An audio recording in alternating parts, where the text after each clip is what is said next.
the perception of Bitcoin is under attack. And again, I think that stuff like this that's why sharing stuff is so important to get out there and educate people.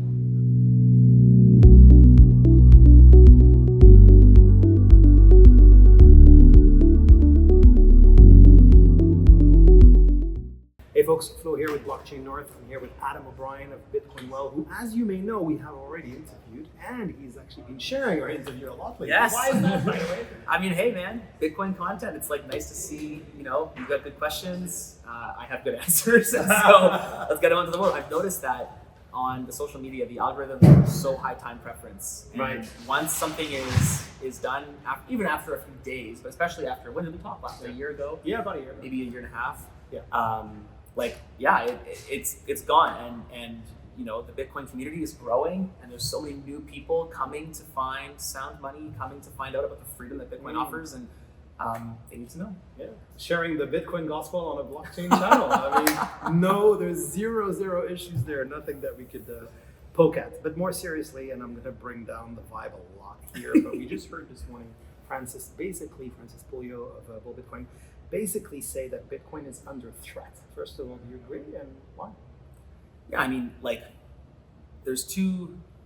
Yes, Bitcoin the concept will always be under threat. Bitcoin, the protocol, I think there are actually very few people that can threaten the Bitcoin protocol. But the ones that want to, with their spam, as we'll call it, I mean, certainly Bitcoin can and is threatened by that.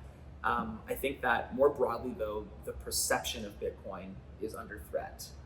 If you talk to, we're great in this bubble here. Here we are at the Montreal Bitcoin Conference. It's like there's so many hardcore Bitcoiners here. We know that, Bitcoin maximalism and sound money and freedom. But broadly speaking, we're the minority. And I think the majority of people hear Bitcoin, they think tulips, they think scam, they think crypto, they think whatever the mainstream media is going to display to them. And so I would say more so the perception of Bitcoin is under attack. And again, I think that stuff like this that's why sharing stuff is so important to get out there and educate people, wake them up as to why and how Bitcoin can induce freedom in their lives. It's fascinating. You're putting your finger on a paradox, basically, that the network is flawless, essentially. You've never had any kind of glitch or something in 15 years, which is amazing. And no other piece of infrastructure in the world, I think, can even say that. And then at the same time, their perception is being challenged. Well, here's why that is. It's because there's a difference between, Bitcoin is the most secure. It's also very, very simple. And when you have this scale, you have convenience over here and simplicity over here. And the further we push Bitcoin towards, what Francis talked about, I think, the further we push Bitcoin towards convenience, the further away from security it gets. Right. And you can't have both. And so, to your point, Bitcoin has been up and running 15 years. Perfect track record. Pretty amazing for a piece of technology, especially. That's because it's simplistic, because it's decentralized, and because it's ultimately secure. So the Bitcoin ETFs, other than the halving, is probably the biggest sort of macro factor influencing Bitcoin, at least in 2024. Correct me if I'm wrong. And of course, all the narrative that comes with that. Is that good news or bad news for you that, let's say, Wall Street is now a major actor of the Bitcoin network? Yeah, I mean, I'm not sure they're an actor in the Bitcoin network. They buy Bitcoin and shuffle it off to Brian at Coinbase. So I wouldn't say they're setting up nodes and miners and things. But sure, they're allocating frozen capital into an asset that ultimately can be frozen. I think that there is going to be a decoupling of ETF Bitcoin and real Bitcoin on the blockchain. Am I happy they're there? I mean, frankly, it made my sats more expensive, so no. I prefer to stack cheap sats than the expensive ones that we have today.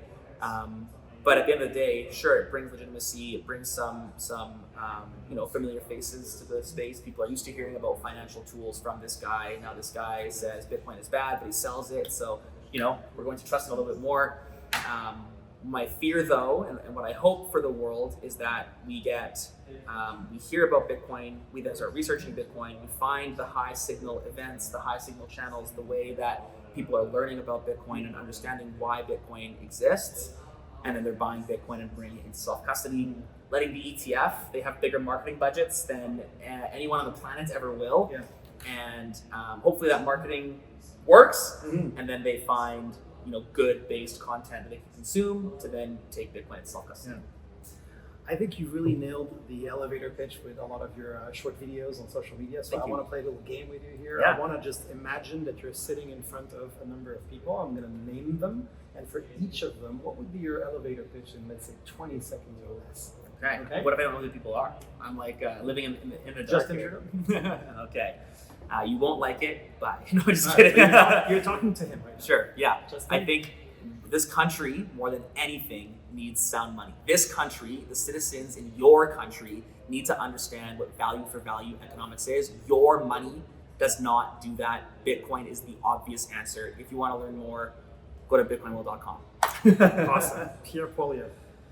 Yeah, I mean, Pierre, you know what's going on. I was disappointed to see you back away when the Bitcoin did its cycle. I was disappointed to see you transition from Bitcoin to crypto to blockchain. We know that Bitcoin is sound money. You and I have spoken about this. We know that Bitcoin is sound money. We know why sound money is important. Get back on the Bitcoin train. Don't shy away when it's not politically correct. Don't shy away when it's not politically entertaining anymore. Get on the Bitcoin standard. Let's put this country on the Bitcoin standard and give the people of Canada a fighting chance on this world.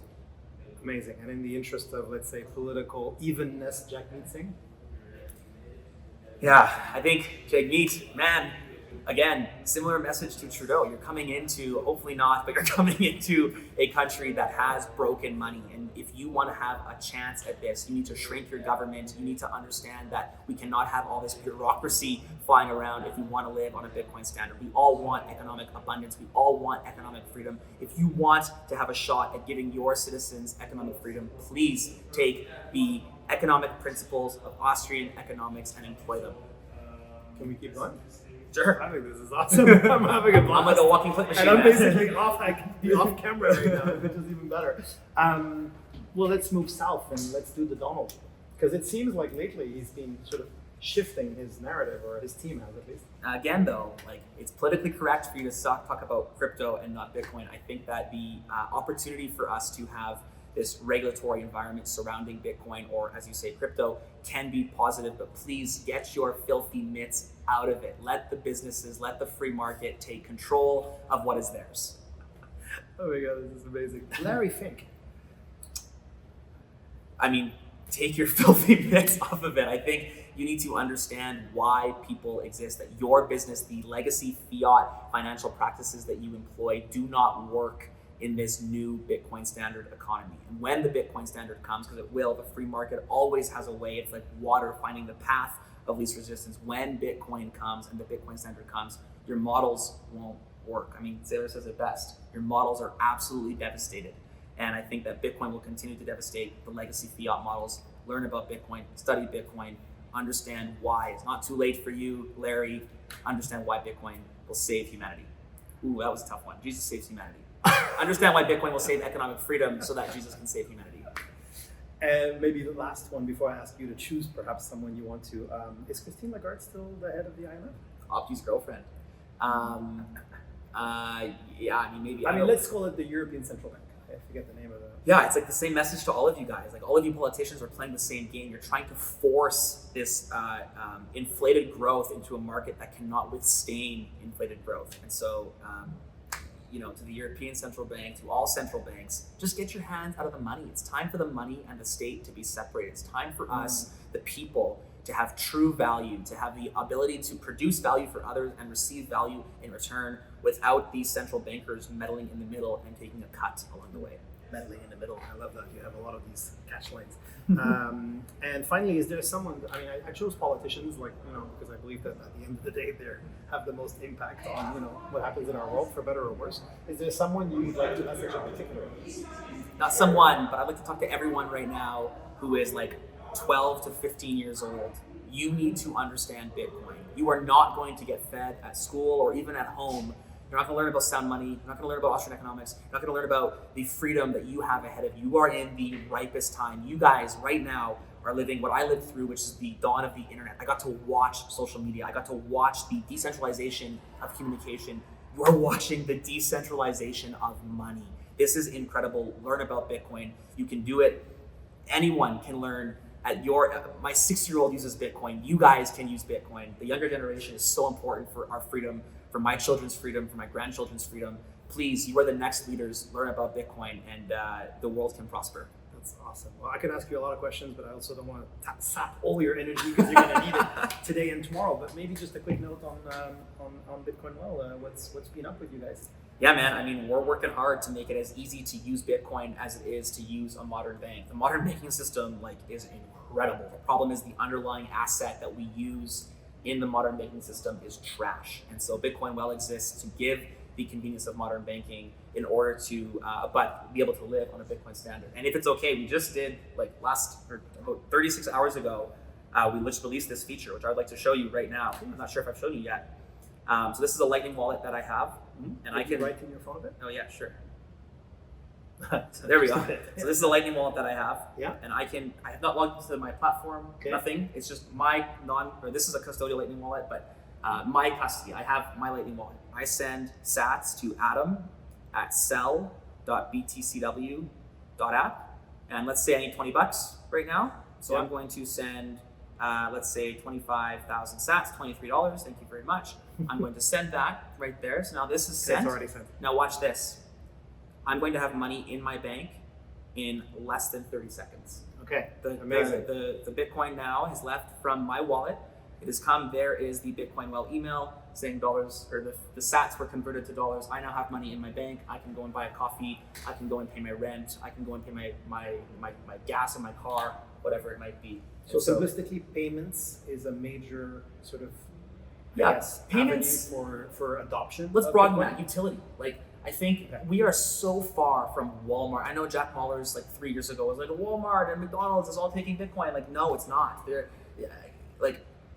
We are so far from the big institutions accepting Bitcoin in their stores. Even in the places, I've been to Guatemala, I've been to Costa Rica, I haven't been, but I've talked to people who have been to El Salvador. We're early.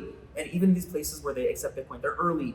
And I think that it's better for us to use the existing financial system, Trojan horse, a Bitcoin asset on top of that. Bitcoin Well is going to make it easy to use Bitcoin within the traditional system until, as we work on the transition to have a Bitcoin standard on the earth. Very cool, Adam. Always love chatting with you. Likewise. Thank you very much.